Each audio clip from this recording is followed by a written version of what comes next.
afternoon. It's very good to have the chance to speak to all of you again.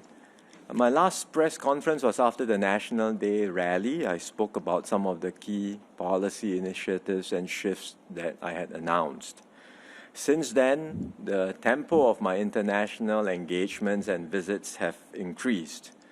I attended the ASEAN summits in Laos, the Commonwealth Heads of Government meeting in Samoa. I've been embarking on my series of introductory visits to ASEAN capitals. I've visited Brunei and Malaysia earlier, more recently Laos and Indonesia, and I hope to cover Thailand later this year and then the other capitals next year. Later this month, I'll be traveling to Peru for APEC and Brazil for the G20 summit, and then I will end the year with a visit to Malaysia for our annual leaders retreat. So it's a full schedule of travel. Someone, in fact, recently asked me, why am I traveling so much? But these are all essential work trips. Foreign policy and international diplomacy are a key part of my duties as Prime Minister. And what I do here is also crucial in advancing Singapore's core interest, especially at a time when the world is in flux. In fact, it's going to be a far, far more dangerous world. We already are experiencing two hot wars in Europe and the Middle East. The US-China relationship is in a more challenging place. And there are lots of moving pieces geopolitically where things can easily go wrong. It reflects the state of the world, one where established norms are fading and where multilateral institutions are weakening. And that's why we see growing zones of impunity where state and non-state actors are able to push for what they want with little or no consequences. All in all, it means a less hospitable environment, especially for small countries like Singapore. And that's why we have to work even harder to strengthen our network of friends and partners and to work with like-minded countries to shape international norms and rules and to find common ground on issues of shared concern. These are not necessarily top-of-mind issues for Singaporeans, but foreign policy is critical to our ability to survive and to thrive. It's about how we can stay relevant and expand our networks and ensure that our little red dot can keep shining even in a more dangerous and turbulent world. In the end, everything we do, whether it is domestic or foreign, comes back to how we can make life better for Singaporeans. And that remains the focus for me and my team. I know that cost of living remains a key concern for many. We have had measures announced in this year's budget that are still being rolled out and hopefully will provide some relief. But meanwhile, we have also started preparations for Budget 2025. The pre-budget consultations will start in December, and we are focusing on several broad themes. One, our economic strategies for the next bound, because a strong economy remains critical in improving living standards for all Singaporeans. Two, about opportunities, skills upgrading, and jobs for workers, which remains a concern. Not just jobs, but better incomes for everyone. And then thirdly, how we can provide support for Singaporeans across different life stages, as they enter the workforce, as they start up families, and then for those who are older, especially for those who feel sandwiched between looking after elderly parents and their children. And finally, what we can do to strengthen our sense of solidarity and unity, especially as we mark SG60 next year. So these are some of the broad preliminary ideas or themes we have identified for the budget, but we welcome your feedback, suggestions, and views. And we will do this through our usual pre-budget consultations. I'm committed to engage and to listen, to review, change, and reset policies where needed, so that together we can take Singapore forward toward a fairer, brighter, and more inclusive future. Happy to take your questions. Everyone, can you please raise your hand when you want to ask a question? And when we call on you, please do introduce yourself too. Okay, we have the first from Straits Times, please. Hello, PM. Thank you for that overview. You spoke about how we are now in a more dangerous world. And indeed, we are seeing a more contested world where, Singaporeans are also put in different directions, whether it's about the US-China rivalry or the Gaza war. So what's the impact of such issues in affecting our social cohesion and our domestic politics, including at the ballot box? And how does that, in turn, affect our Singapore's foreign policy positions and options? Well, up to now, where foreign policy is concerned, we have, for the most part, been able to rise above domestic politics, which means that we focus on what it means to serve the larger national interest in thinking about foreign policy. And I would like to hope that we can continue to keep it that way. It doesn't mean that there will be, there will still be some, from time to time, differences in views, which is bound to happen, whether it's on US, China, Middle East, whatever it is, even if our neighbors. But for the most part, we want to engage, we want to explain to Singaporeans what we are doing, and hopefully get a large majority of support in whatever decisions we take that will ultimately be to serve the interest of Singapore and Singaporeans. And if we can do that, then when we are on the international stage, we speak with one Singapore voice. We speak to advance our shared priorities and interests and to maintain our standing as a responsible and a respected member of the international community. So that's what we will continue to try and do to the best we can, because once we are unable to uphold this ability to speak with one voice, to keep politics at the water's edge, once we are unable to do that, then our ability to conduct effective foreign policy as a country is severely undermined. And we can see so many examples of that in so many other places. Next question, please. Can we have it from Zhao Bao? Your hands up. Hi, PM. Siu Feng from Neha Zhao Bao. Since you spoke about the topic of budget, we would like to check whether the EBRC has been convened. Whether the what? The EBRC has been convened. How's that got to do with the budget? It's coming. So if it hasn't, wouldn't it make this upcoming budget election budget? Thank you. The EBRC has not been convened. When we do so, we will announce it, as we always do. We won't do these things quietly. Whether or not, when the election is to be held, I think I have not decided. And when, again, we start the process, people will know. The budget will be what it is, right? If potentially, it could be the last budget in our term of government, potentially. Because elections could still be done before the budget, but potentially, if the elections are after, then it will be the last budget in this term of government.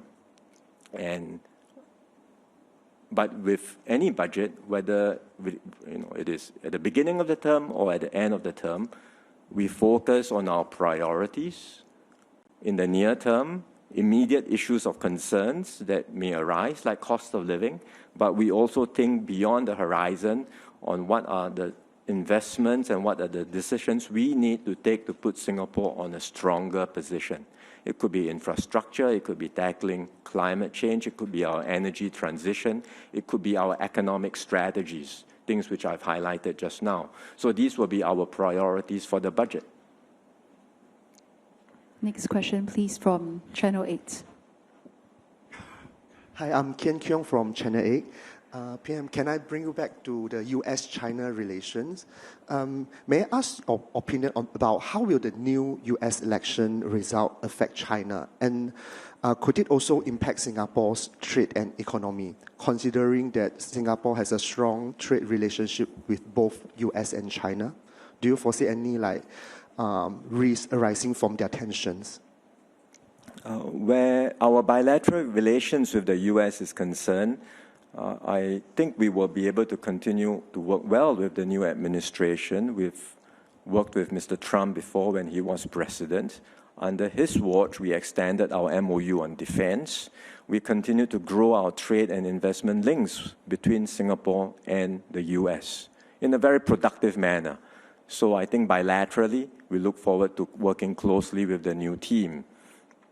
Where China is concerned, I think it remains to be seen because we've heard what Mr. Trump hopes to do in his campaign, but what he actually does, I think we'll have to see, including what happens with the key members of his administration and the key members of his cabinet. But I would say, taking a step back, setting aside whether the issue of who is in power in the administration, the broad dynamics in the US-China relationship is one where we are very concerned about. As I mentioned in my opening remarks, the US-China relationship is in a challenging place, regardless of who is in power, right? Because on the US side, while America remains a preeminent power in many dimensions, across many dimensions, they can see China coming up on the rise, and America has to decide what to do with this, to treat this as an existential threat and therefore to contain China, or to embrace China and accept China as a major power in its own right. That's a decision that America has to decide on, and then it has to think about what steps to take to engage China, depending on that decision. On China's part, it too has decisions to make, because the China today is not the China that existed when it first entered the WTO. So concessions that were given to China years back or decades back are probably not so relevant today, given where China's weight is in the global economy. And China too, as a rising global power now, has to consider what responsibilities it undertakes to uphold the international order. So these are decisions that the two major powers will have to make, and these are consequential decisions, because the decisions that both sides take will determine the future global order. We hope leaders on both sides will make the wise choices to engage one another, to find a way to coexist with one another, where they can have a framework where they compete, but at the same time cooperate on issues of shared concerns. And where possible, Singapore will do our part to facilitate such a relationship. Okay, thank you, PM. Let's have the next question from CNA TV. Hi, PM. Earlier you mentioned the importance of having Singaporeans speak as one voice so that we can be credible members of the international community. And now we have someone overseas who is casting aspersion, making allegations against the country, its policies, the government, etc., in the form of Mr. Lee Hsien Yang. And of course, with him gaining the political asylum from the UK, it seems to imply that the UK sort of agree with him, that whatever his allegations that were being made are true. So how has that sort of affected, has it put a dent to the relations that we have with the UK? If it has, what are we going to do about it? And of course, what else do you have to say about that? Well, I can't speak for the UK government and its decisions on political asylum. That's for the UK these are decisions for the UK government to make. But I met Mr. Keir Starmer at Chogam. We had a good conversation. We didn't talk about this particular matter. We have a strategic partnership with the UK. We have many areas of cooperation to work on. And we think that there will be opportunities for us to strengthen the relationship further, especially as we mark 60 years of diplomatic ties next year. Where Mr. Lee Hsien Yang is concerned, he has made allegations which the government has responded fully to. I cannot control what he says or does, but there are no legal restrictions on him and his wife or his son. They are free to come back to Singapore. I cannot control what he says when he is abroad, but whatever his actions, they will not distract me and my team from focusing on the core issues that are important to Singaporeans, which means taking care of Singaporeans' livelihoods advancing our standards of living and making sure that we continue to build a better future for ourselves. Thanks, PM. Can we have the next question from Tamil? Good evening. I would like to ask you about the significance. What is the significance does the 60th anniversary of India-Singapore diplomatic relations hold for the future, and what milestones stand out? Thanks. Our relations with India are progressing very well. We've talked about upgrading the partnership when Mr. Modi visited Singapore recently. We have identified new areas of cooperation which revolved around skills upgrading, doing more together on skills training, something which India needs, on semiconductors, on our participation in industrial parks in India, for example. So these are some of the examples that came up through the interactions between the ministers at the India-Singapore Ministerial Roundtable. And from what I understand, Mr. Jaishankar was just in town recently. I just met him, and he's gave me an update that the discussions since then, since the Prime Minister and I met, the discussions on all of these areas have been progressing very well. So I look forward, when I have the chance to visit India, possibly next year, to advance further these very concrete projects and to take our relationship to even greater heights. Thank you. Next question, let's see. Business Times, please.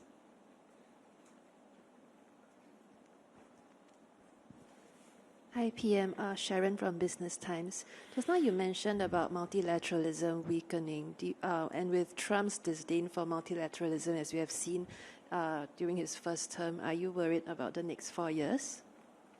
Well, like I said just now, we'll have to wait and see what happens when the new team is in place, what specific actions they take. But from Singapore's point of view, we would certainly be an advocate for stronger multilateral institutions, be it the United Nations, IMF, World Bank, the WHO, the WTO. We think it's important to keep these institutions strong, to update them where necessary, because many of these were set up decades ago, and they will need to be strengthened and updated in terms of their objectives and functions. And we play a constructive role wherever we can in moving in that direction. And I believe there will be like-minded countries who also share those perspectives, and we will work together towards these shared outcomes. Okay, next question. Let's take it from CNA Digital. Hi, PM. Fabian from CNA Digital. So you mentioned previously that foreign policy matters to all Singaporeans, right? So how can something like the US presidential elections actually be used as a learning lesson for Singaporeans? Is there any takeaway from the conduct and the outcome of the way the US elections were done that are relevant to the Singapore context? Thank you. Well, elections in every country is different. It's not for me to comment on how other countries conduct their elections or what they do in their campaigns. We have our own elections, we have our own circumstances and context. I think whether it's the US or any country in the world, I would come back to the simple point that elections are important, and elections are ultimately the people's opportunity to decide which party forms the government. And that's why I come back to the basic point I've made from the very beginning, that I do not take that for granted. I do not take the people's vote or mandate for granted. I do not assume that I will continue as Prime Minister or that the PAP will automatically form the next government. In the end, Singaporeans will have to decide, and when we get to elections, we will present to them our record, our track record, what we have done in this term of government. We hope that will be sufficient to earn the confidence and trust of Singaporeans, and we hope they will give us the chance to govern Singapore. Next question, can we have Straits Times? Coming back to the question of a Trump 2.0 presidency, while we wait for the key personnel to be appointed, one thing that Mr. Trump has been very consistent about is that of high tariffs. including a 10 to 20% tariffs on all foreign imports, as well as 60%, up to 60% or more for China imports. What would be the implications for our part of the world when it comes to this? And secondly, may I ask you to speak on IPEF? He said that he has said that will be dead on day one if he's elected. Again, what would be the implications for regional countries, including Singapore? Thanks. Certainly, when there are tariffs applied, and countries, not just America, even now Europe and other countries have been applying tariffs for fear of Chinese products overwhelming their market, particularly around electric cars. So we are concerned in a world where there are more and more frictions to trade, because trade is 3 times our GDP. We are an open economy. We are a trading economy. We would be concerned in a world where there are more and more frictions to trade overall. There may be a limited role for countries to apply tariffs, but it ought to be ideally applied within a proper framework. And that's why we go back to if there are issues, if there are disputes around trade, we think, from Singapore's point of view, a better way would be to revamp and strengthen the WTO. So while it's getting harder and harder to get countries to support this agenda, even set aside the new administration, even with the previous or the current US administration under Mr. Biden, it's not been easy to put this on the agenda, but we will keep on trying, and we will work with like-minded countries to see how we can strengthen the WTO, have a better framework for continued trade and investments to take place amongst countries. Where it is difficult to do it at the global level, we can still do it at the regional level. And that's why we should also, and we are, doing whatever we can to do more around ASEAN and other regional forums. And increasingly, it's not just about trade in goods, which we already have largely barrier-free, but we are talking about non-tariff barriers, how we can reduce further. We're talking about services. We're talking also about data flows, because increasingly a lot of business is done, not just goods and services, but digital data flows. So we want to encourage more seamless flows in all of that, in all of these areas. And if we are unable to do that at the international level through the WTO, certainly we will do it bilaterally with like-minded countries, and we will do it at regional forums. But again, where it comes back to US and Singapore, we have an FTA with them. It's this year, the 20th anniversary of the FTA. It's a gold standard. And in fact, across both sides of the House in the US, bipartisan support for the FTA. They all recognize that it is a gold standard FTA, which has benefited Singapore, but certainly benefited America and created many good jobs for Americans. So on that front, we are hopeful that we can, with the new administration, continue to work together. You had some other question around the IPEF. IPEF.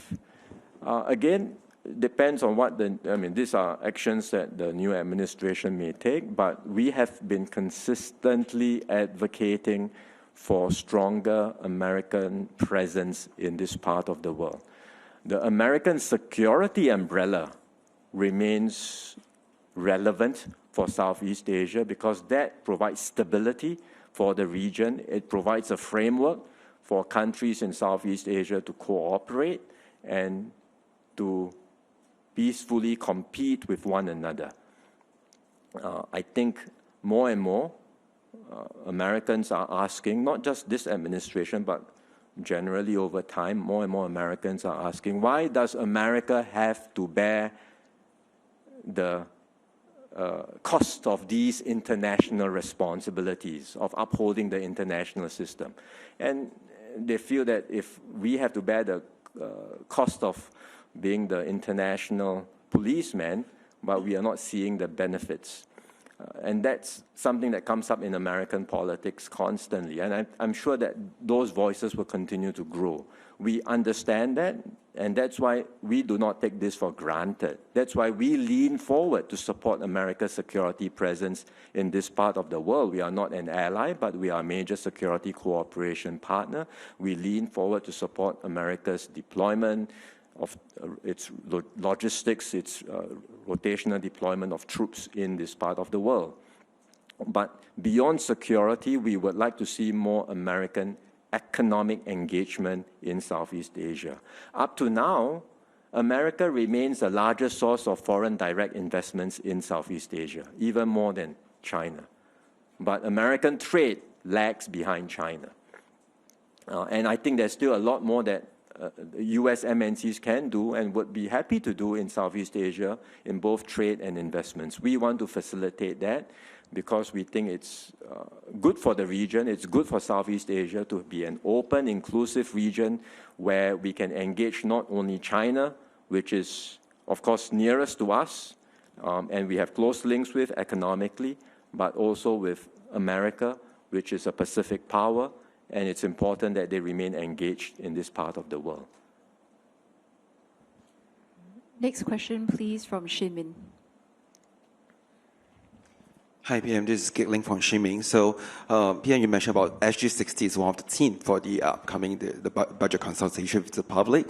So, apart from what is already announced, what kind of ideas that is the government, hoping to hear from the people? And are there, already some other things that's not announced in the pipeline for SG60? And lastly, on behalf of those wet market people, is there an SG60 ang bao? There are things that are not announced yet, of course, and as I mentioned, this is part of the budget process too. So we will be getting inputs, feedback, suggestions, and then we will consider as part of the budget what more we can do. But there are also, this is what more government can do, but we would also like SG60 to be something which Singaporeans can embrace. And certainly one of my hopes is that as we enter into SG60, we can provide more platforms and opportunities for ground-up engagement and ground-up actions. So we will certainly look at facilitating local projects that individuals, community groups may wish to undertake, and we will empower them, facilitate that. We will provide resources so that these projects can proliferate. So that SG60 is not just a top-down exercise, but it's something that everyone can embrace and use this as an occasion for us to strengthen our sense of shared values, our sense of purpose, and also our sense of solidarity with one another. So we also hope that part of these initiatives would include ways in which we can show our concern for our fellow Singaporeans. So when we do things together, it's not just to celebrate, it's not just to commemorate, but it's also to show greater concern for our fellow citizens and more disadvantaged members of our society. So these are things we have in mind for SG60, but there will be, I think, certainly opportunities later on to flesh out more of these plans. Next question, Berita at the back. Hi, PM. I'm Izwan.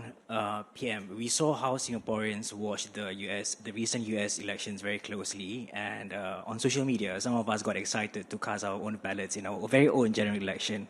So my question to you is, how ready are you and your team for a general election? As each day passes, I am more ready. Because we are continuing to prepare, and as we get better and better, as we get to the point when we are ready, then I will call the general election.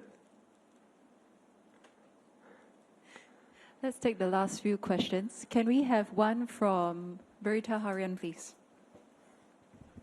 Hi, PM. Anwar here from Berita Harian. Since you became PM about 6 months ago, besides travelling, you have also increased your tempo in doing your walkabout across GRCs and constituencies. What are some of the concerns which residents have shared with you, and how is the government planning to address them? It's a range of concerns. the last time we had this press conference, someone asked a similar question, and I said that cost of living comes up a lot, which is why we know that this is a concern of Singaporeans. And cost of living has different elements and dimensions to it. It's not just what in the prices you pay for food and for groceries, but it includes housing, it includes COEs. And so, again, if you look at the different things we are doing on housing, we've been ramping up the supply. We've now introduced a new HDB framework, Plus and Prime. We've also increased our subsidies for first-timers. So we're doing various things to address concerns that Singaporeans have highlighted. But beyond cost of living, I think there are other issues that come up.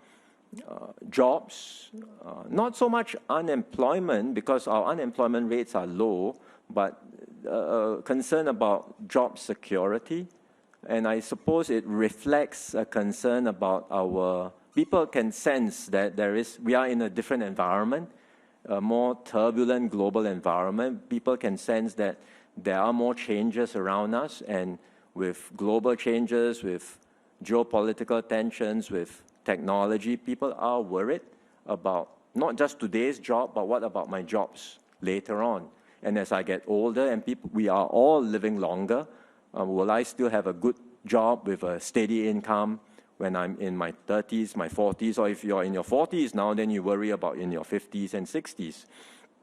And these are real concerns. So we have taken some steps towards addressing them through Skills Future, and that's why I mentioned earlier one of the themes that we have in the budget that we are thinking about will be around training, skills, opportunities, and jobs for workers. So, in fact, the broad themes I highlighted just now for pre-budget consultations are very much derived from concerns that Singaporeans have highlighted, and we are therefore focusing on looking at what measures we can take, what new policies, programs, and schemes we might be able to put in place to address these concerns. Next question. Can we have one from CNA? Hi, PM. Hi. My question is mainly on election preparation. So, with elections coming soon, so what is by the end of next year. Right. I know so, it's not. What are PAP's... I have all the time from now till the end of next year, right. to be clear. Will PAP be, coming up with, we'll be looking into new talents, basically to come into the party, whom we could even see in the future election, and how would the election actually play into SG60 calendar? Well, SG60 is a completely different matter. Next year is SG60. I can't shift SG60. Next year is SG60, but elections, it's separate considerations. We are preparing. We are getting ourselves ready. And as I said, we have till the end of next year to hold the elections. As far as candidates are concerned, it's continuing. In fact, my very first speech as Prime Minister in my inauguration, I've already said I'm looking for people. And that continues.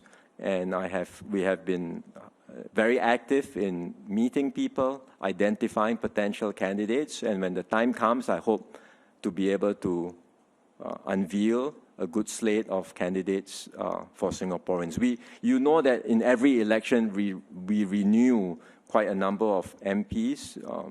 After they have served 3 terms or so, or 2 or 3 terms, we will ask them to step down for renewal, and they understand, and then we'll bring in new blood.